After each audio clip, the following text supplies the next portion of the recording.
If you would like to get logged into your Roblox account without the two-step verification, today's video I'm going to show you exactly how you can do it.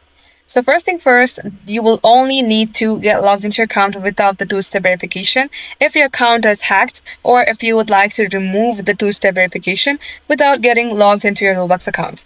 For that, you will need to type in roblox.com/support. This is a support form. You have to type in your information here. Type in your username. It says optional, but I recommend you type in your Roblox username. Type in the first name, email address, and then under device type, select PC or iPhone. Under type of help category, select account hacked or can't log in.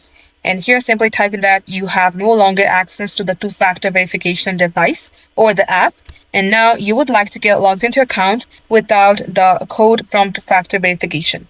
Once you do that, select continue here, and after a couple days, they might reply to your email with a customized solution. That is how you can do it, guys. Thank you for watching.